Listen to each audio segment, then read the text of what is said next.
मंजिल उन्हीं को मिलती है जिनके सपनों में जान होती है, पंख से कुछ नहीं होता, हौसलों में उड़ान होती है। ये बात बिल्कुल सटीक बैठती है एक ऐसे आईएएस अधिकारी पर जिनकी चर्चा सरकारी अधिकारियों में भी सबसे काबिलो अफसर में होती है और उसी के साथ साथ खिलाड़ियों की अगर बात करें तो सबसे काबिल खिलाड़ियों में भी होती है। हम बात कर रहे हैं सुहास एलवाई की, जिन्होंने दूसरी बार पेरिस पहला ओलंपिक में सिल्वर मेडल जीता है और हमारे साथ मौजूद हैं। सुहास जी, बहुत बधाई भारत समाचार पर। Thank you so much. आपको भी और आपके माध्यम से जितने भी उत्तर प्रदेश की जनता है उनको भी मैं धन्यवाद देना चाहता हूं कि देश के लिए हम सिल्वर मेडल जीते हैं तो बहुत गर्व और खुशी महसूस कर रहे हैं। गोल्ड नहीं जीते तो थोड़ा सा दुख है, मैं माफ़ी मांगना चाहता हूं क्योंकि मैं भी एक्सपेक्ट कर रहा था और बहुत सारे लोग भी कह रहे थे गोल्ड के लिए। बट देन जब बाद में सोचते हैं तो पैरालंपिक में सिल्वर जीतना भी, जब देखते हैं तिरंगा वहाँ पर पेरिस में ऊपर जा रहा था, तो ऐसे पल होता है कि जो अविस्मरणीय है हमारे लिए और देश की मेडल टैली में जब मेरे वजह से एक सिल्वर की आंकड़े में जब बढ़ोतरी होती है तो बहुत ही अच्छा लगता है। ये कहा जा सकता है कि भारत के एक ऐसे खिलाड़ी जिन्होंने 2 बार सिल्वर मेडल जीता है। मलाल है, कोई नहीं, खेल है, ये तो चलता रहता है, लेकिन खुशी भी होती है कि देश का नाम हमने वहाँ पर पहुँचा दिया जहाँ पर सोच पाना बहुत मुश्किल होता है। आप बिल्कुल सही कह रहे हैं कि किसी भी खिलाड़ी के लिए, किसी भी इंसान के लिए ओलंपिक पैरालंपिक में क्वालिफाई करना ही एक बहुत बड़ी बात होती है। इसलिए आप देखिएगा कि वो कहते हैं कि ओलंपियन रहे हैं, ओलंपिक में पैरालंपिक में खेले हैं, और वहाँ पर खेलना टोक्यो में भी और पेरिस में भी, और उसके बाद 2 बार मेडल मिलना। हम जब छोटे थे तो कभी सोचते नहीं थे ये सब, तो ये सब कोई टीवी में आते थे तो लगता था कि अरे इनको क्यों दिखा रहा है, इन्होंने क्या किया है। तो अभी मैं तो ये ईश्वर की कृपा ही मानता हूँ, क्योंकि it is all divine intervention. क्योंकि ये भी सच है कि बहुत सारे उतने ही काबिल खिलाड़ी रहते हैं या काबिल इंसान रहते हैं, उनको उतनी सफलता नहीं मिल पाती है बहुत सारे एफर्ट के बावजूद। तो मैं कायनात की, ईश्वर की, सारे जितने भी जनता है उनकी प्रेयर्स की, प्रार्थनाओं की, तो उन सबको मैं धन्यवाद देना चाहता हूँ। मैं खुद को भी बहुत खुशनसीब मानता हूँ कि मुझे ये सौभाग्य मिला है कि भारत को मैं प्रतिनिधित्व करूँ इस लेवल पे, और and then to reach the highest level in sports, की बहुत ही अच्छा लगता है। मोटिवेशन की बात करें, अगर आपको जब पहली बार आपको मोटिवेट किसने किया? क्योंकि एक सपना तो रहता है कि हाँ, पढ़ लिख कर आईएएस बने, आपने बखूबी उसको निभाया भी, लेकिन ये खिलाड़ी वाला जो मोटिवेशन है, ये आपको अपने परिवार से किसी से मिला, आपको अपनी पत्नी से मिला, कैसे मिला? देखिए, हम जब छोटे थे तो सपना हमेशा हम लोग उतना ही सोचते हैं जितना हम सोच पाते हैं। जैसे हम जब 12th में रहता है तो मार्क्स आ जाए, अच्छा कॉलेज मिल जाए, वही सपना होता है। और उसके बाद जब कंप्यूटर इंजीनियरिंग पढ़ रहे थे तो एक अच्छी कंपनी में नौकरी मिल जाए, सपना वही होता है। उसके बाद जब यूपीएससी लिखने लगते हैं तो फिर लगता है कि भाई किसी तरह सर्विस मिल जाए।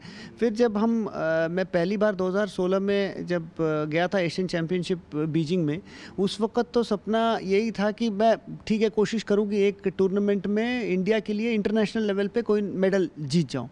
तो वहाँ से यहाँ तक सफ़र आसान नहीं रही है। जैसे मैं जब ये पेरिस पैरालंपिक के लिए जब सफ़र शुरू किया था, मेरा रैंक था 39। मैं 2 ऐसे इंटरनेशनल टूर्नामेंट में, क्योंकि मैं टॉप 12 में नहीं था तो मैं क्वालिफाई नहीं हुआ था, तो वहाँ से पहले टॉप 12 में आना, फिर एशियन पैरा गेम्स में गोल्ड जीतना, फिर वर्ल्ड चैम्पियनशिप में गोल्ड जीतना, फिर वर्ल्ड नंबर 1 बनना, फिर पेरिस में सिल्वर जीतना, ये सफ़र जब फाइनली कोई भी खिलाड़ी को ओलंपिक्स में, पैरालंपिक्स में आप देखते हैं मेडल जीतते हुए, वो तो एक क्लाइमैक्स है। असली जो कहानी होती है, आप कितने रात पसीना बहाए हैं, जो सफ़र के दौरान जो ऊपर नीचे जो आप गए हैं, उतार चढ़ाव होती है, वो ज़िंदगी में भी ऐसे ही होता है। तो स्पोर्ट्स की कहानी जो है ज़िंदगी की कहानी जैसे है।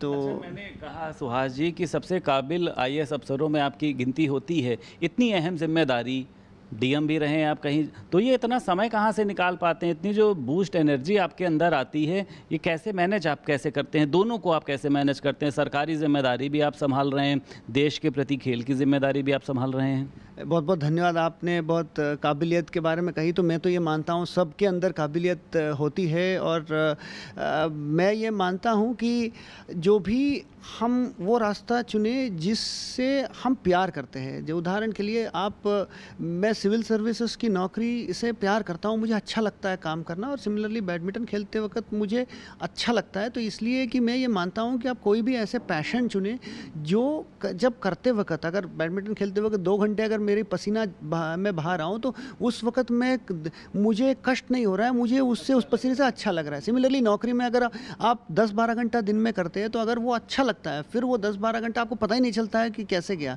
तो इसलिए मैं हर एक को यही कहता हूँ, आप वो रास्ता चुनिएगा कि जो आप प्यार से, हाँ एग्जैक्टली, काम करने में आपको अच्छा लगे और प्यार से आप कर पाए।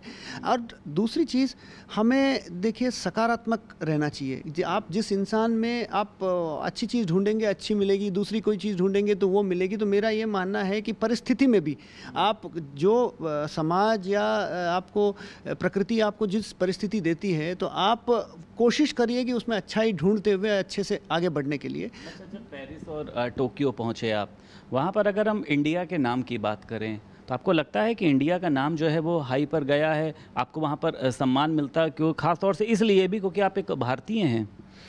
बहुत ही अच्छा लगता है वहाँ पे।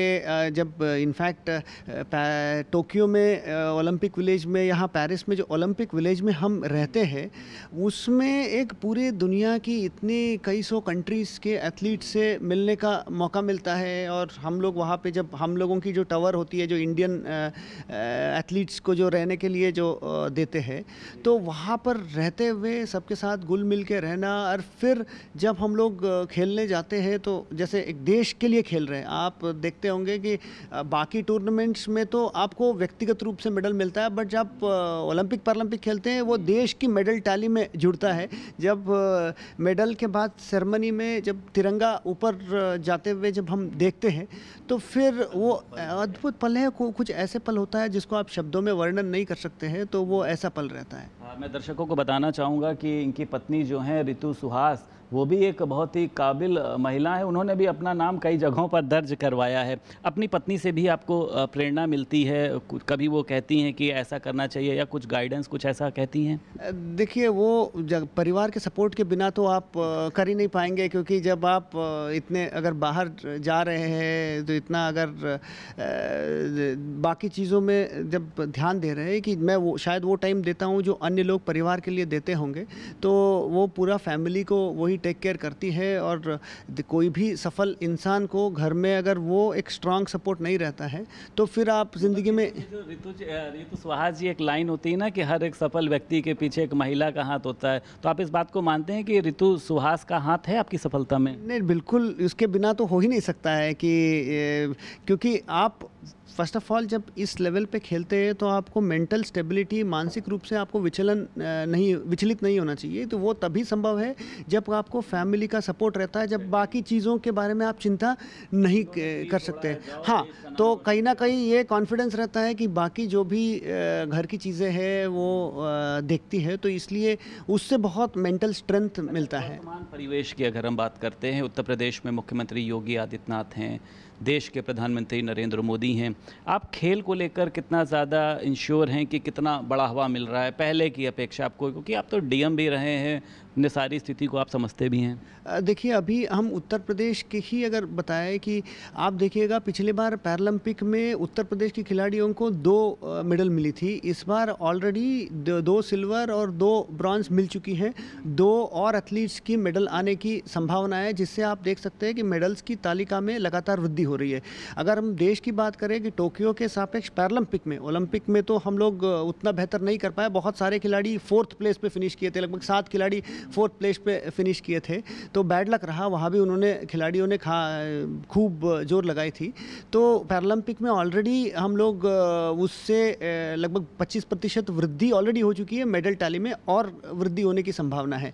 तो गवर्नमेंट ऑफ इंडिया की जो टारगेट ओलंपिक पोडियम स्कीम है, जिसमें लगभग जितने भी ओलंपिक पैरालंपिक एथलीट हैं वो सारे उसके अंदर कवर्ड थे, जिसमें उन खिलाड़ियों को जो ज़रूरत है, तो उनको टूर्नामेंट में भाग लेना, ट्रेनिंग के बारे में, वो सारे उसके अंदर कवर्ड है।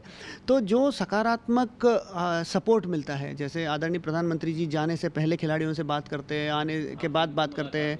हाँ, तो बिल्कुल हर खिलाड़ी जो जाने से पहले और आने के बाद बात करते हैं, और माननीय मुख्यमंत्री जी द्वारा जिस तरह से निरंतर सपोर्ट दिया जाता है, तो इससे खिलाड़ियों का एक सीना चौड़ा बड़ा हो जाता है। तो सरकार की सपोर्ट के बाद खिलाड़ी का भी मनोबल बढ़ता है। जैसे उदाहरण के लिए आप उत्तर प्रदेश की स्पोर्ट्स पॉलिसी आप देखेंगे तो ओलंपिक्स पैरालंपिक्स में जो जीतते हैं, मेडल जीतते हैं, तो उनको डायरेक्ट ग्रुप ए जॉब के लिए ये अनुमन्यता है।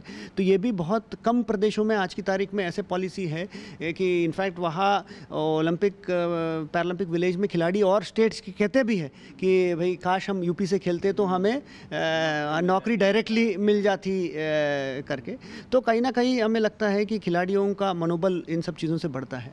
बहुत शुक्रिया आपको, और मुझे लगता है कि आने वाले समय में आप और तरक्की करें और हमारे देश के लिए गोल्ड मेडल भी जीत कर लाएं। आज आपने समय दिया उसके लिए बहुत आभार आपका। Thank you so much. मैं अंत में बस यही कहना चाहता हूँ 2 लाइन के माध्यम से, क्योंकि खास तौर पे जो युवा देख रहे होंगे, युवतियाँ देख रहे होंगे, उनको आप जो भी रास्ता चुनना चाहते हैं तो ये मत सोचिएगा कि हम हार सकते हैं, इसलिए उस पर डर मत रखिएगा कि ज़्यादा से ज़्यादा हार होगा। हम भी अगर आज जीते हैं तो उससे पहले कई बार हारे हैं। आप कोशिश करिएगा कि वो रास्ते में आगे बढ़ते रहे। एक शायरी 2 लाइन की मैं बोलना चाहता हूँ, वो मेरी नहीं है, मुझे जो स्फूर्ति देती है। निगाहों में मंजिल थी, गिरे और गिर के संभलते रहे।